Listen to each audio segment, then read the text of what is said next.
What's going on, you guys? Welcome back to another video. In this video, I want to talk about some of the red flags that you may or may not have noticed in your partner before the relationship became, you know, serious enough to commit to marriage. And some of those red flags could indicate that your partner is a narcissist. Now, whether it be a female or the male, a lot of times one of the signs that the person is a narcissist is that they normally target someone who's very kind of immature, just, what they call green, very inexperienced.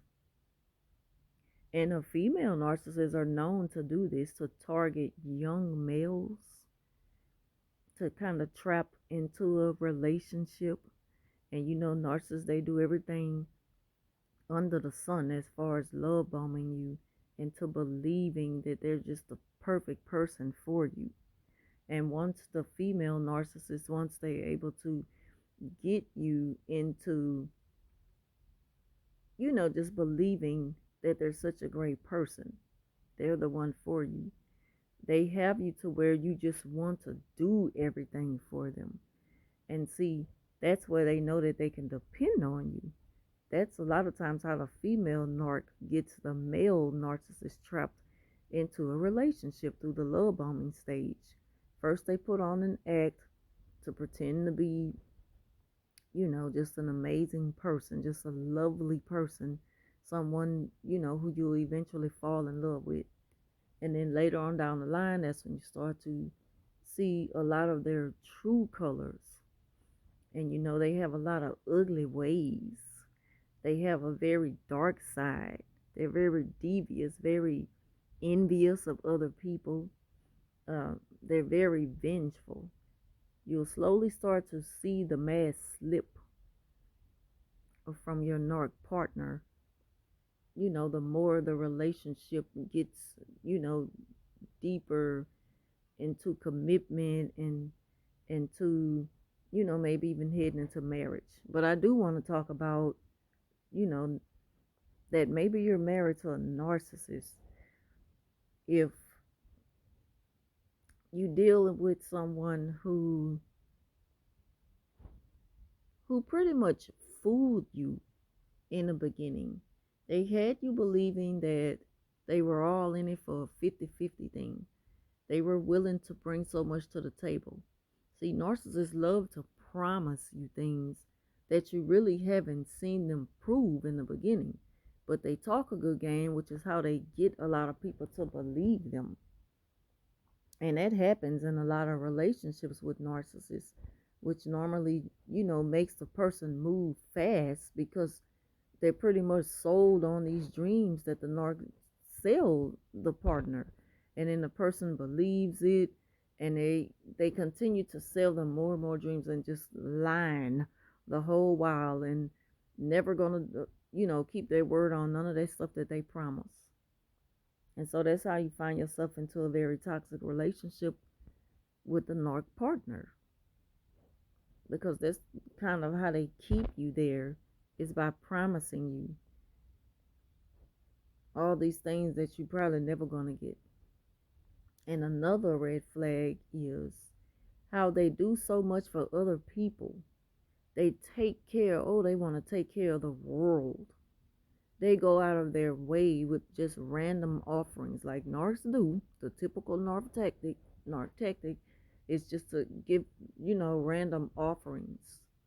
And their partner, the person who they lay with every night or probably don't lay with, because some narcissists, they leave out of the bedroom with their uh husbands or wives, and they will move into a whole nother room if they're even in the home at night, if they even come home at night, because they may be out sleeping around with other supply. But the ones who are home, narcissists love to separate themselves from the supply to punish them, teach them a lesson, and to, just like a plot to gain control. And the thing about that is they're showing you that you're not worthy. They want you to know that you're being punished, that you mean nothing to me for the moment. That's the mind games that they like to play when they punish you. And even though they don't feel that way, they need you to react to their actions when they use those tactics to punish you, as far as moving into other rooms. Narcissistic marriage partners, they move in other rooms and will leave you sleeping in the bed alone, or they'll go and sleep on the sofa and leave you in the bed alone. They'll probably stay out late hours of the night with no regards for you worrying about them. They'll ignore your call and everything. They'll get on social media to let you know that they are active, and they're very aware that you're trying to reach out to them. They know you're worried about them. You know, that's another form of the silent treatment. Narcissists will punish you a lot with divorce, with the threat of divorce. They will go just that far to show you that they don't care about your feelings. It's all about them. If they feel like you've done something to hurt them, they take it as you've done it deliberately, because they're just that unstable and emotional when it comes to their feelings.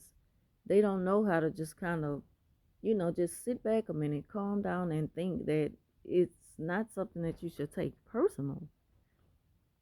They don't look at things that way. So their first reaction is always going to be get back. I got to get back at that person. I got to get revenge on you. I got to teach you a lesson. I got to hurt you because you hurt me. You can give a narcissist something that they need to know. They can handle constructive criticism. So they're not going to take it as constructive criticism. They're just going to take it as flat out criticism. Like if you're just trying to take a dig at them, like if you're just being rude, and just being a cruel person to them. That's how they take it, even though that's not what it is. And that's all they're going to take from it. So with that, they're not just going to sit with that hurt, with those hurt feelings, which they shouldn't have hurt feelings, behind someone who's telling them something, for their own good. They should take it in and think about it and consider it, but they don't look at stuff that way. They're going to take it like if you're just trying to hurt them. So now they got to try to hurt you back. They got to get that sweet revenge on you. And that revenge, they need to see how bad it's affecting you. They're not just going to try to do things to hurt you, and then just go on their own separate way. They need to know that it's affecting you. They need to see a reaction. They need a response. That drives them. That gives them more supply to make them feel good. That gives them a high to know that they got some type of control over you. Because now I bet you I'm going to get you to behave and do what I need you to do. So you can expect that in a marriage with a narcissist and so much more. Another thing is they go out of their way again to buy things for other people. But when it comes to their own partner, their own marriage partner, when it comes to birthdays and Christmas holidays and Valentine's Day, or just any random moment that you want to buy something nice for the person you with, they put a lot of thought into doing it for other people, but they don't put that much thought into their own partner. They just pretty much throw them anything. And they do that because they don't feel like they got to work that hard to keep you, because they already got you. Especially if you like the breadwinner, you're the one who's bringing all the money home, you're paying all the bills. They're set already. So why do they have to do things like that to, just to do something nice and kind for you? They don't think that way. And don't think for 1 minute that what they're doing for other people is coming from the heart. It's all a part of their agenda, just to gain new supply. So that's the end of this video. Thank y'all for watching, and I'll talk to you soon.